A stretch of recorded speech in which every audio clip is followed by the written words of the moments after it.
Tendez de répondre, l'Alsace pourra-t-elle être autre chose qu'un couloir à camion avec le GCO?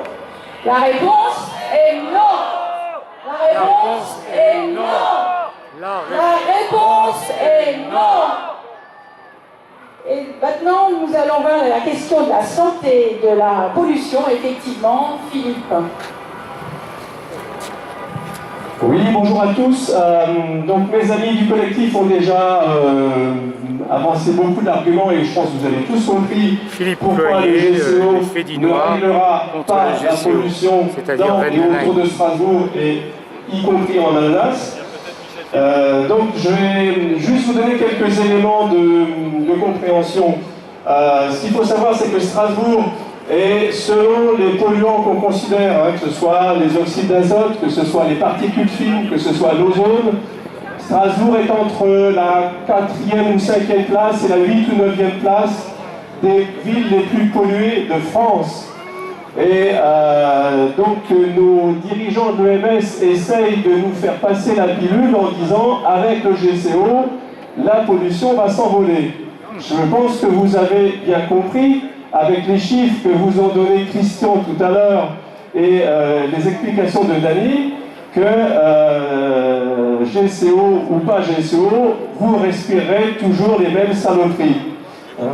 Et donc ces saloperies en question, elles ont des effets qui sont considérables, puisque si on considère par exemple les effets à court terme, c'est-à-dire les pics de pollution, l'ARS, donc qui est l'agence régionale de santé, a émis un rapport il y a 3 ou 4 ans disant que habiter à proximité d'un axe de circulation important, par exemple l'actuel A35, l'avenue des Vosges, la route du Rhin, et bien sûr le GCO s'il se fait, vous multipliez par exemple chez les enfants le risque de crise d'asthme de 15 à 30%.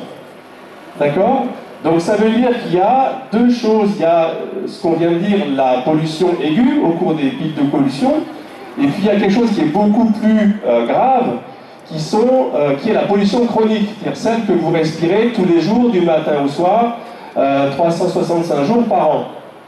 Et cette pollution chronique, c'est celle qui a fait condamner la France par la Commission européenne et qui l'a renvoyée devant le tribunal judiciaire de l'Europe, pardon, et qui fait que la France est sous la menace d'une sanction financière très lourde. Et cette pollution, vous l'avez bien compris avec les chiffres qu'on vous avancés, elle ne peut pas se réduire. Pour la bonne raison toute simple, c'est que d'une part, vous l'avez vu tout à l'heure, Strasbourg concentre on est maintenant 500 000 habitants sur l'EMS, vous avez vu ça dans le journal il y a quelques jours, 500 000 habitants sur une région qui fait à peu près 2 millions.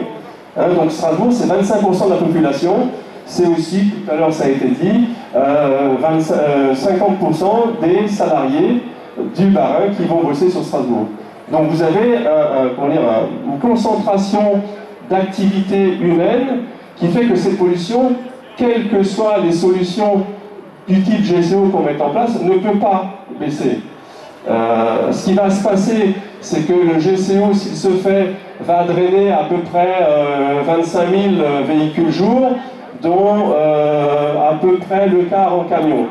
Donc ça va délester un tout petit peu de quelques pourcents les axes principaux, mais la pollution de fond restera là, du fait de la situation géographique de Strasbourg, qui est dans un couloir entre la Forêt-Noire et les Vosges, et cette pollution reste enfermée dans ce couloir, d'une part, et la position de Strasbourg dans ce couloir fait qu'on récupère aussi la pollution qui vient d'ailleurs, qui vient du nord, essentiellement de l'Europe ou des pays de l'Est, mais qui vient aussi de tout le bassin industriel et d'activité humaine que représente le couloir rhénan.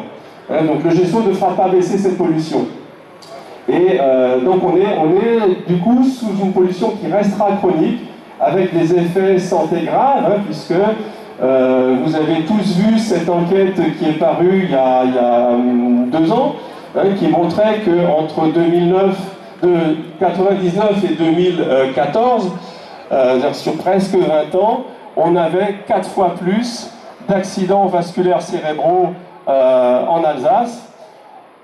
Et aussi, surtout, une augmentation, une proportion importante d'accidents vasculaires chez les gens de moins de 45 ans. Ce qui est quand même assez exceptionnel, compte tenu de ce type de pathologie qui, en principe, touche des gens plus âgés. Et ça, c'est lié à la pollution chronique, entre autres aux particules fines, celles qui sont émises par les transports routiers. Voilà, donc je ne vais pas m'étaler sur plein de chiffres, mais vous avez bien compris qu'on aura à la fois toujours ces pics de pollution qu'on a connus depuis le début de l'année, qui obligent l'OMS à mettre des circulations différenciées, ou voire à interdire certains types de véhicules. Et ça, ces pics de pollution aigus ne sont pas ceux qui sont responsables des plus graves effets de santé. Ceux qui sont responsables des plus graves effets de santé, c'est la pollution chronique de fond. Et celle-là ne bougera pas, quel que soit le scénario étudié. Voilà, c'était juste ce que je voulais dire. Je ne vais pas m'étaler avec plein de chiffres, ça serait beaucoup trop long. Merci beaucoup. Donc, on va continuer à étouffer, messieurs, dames. Alors...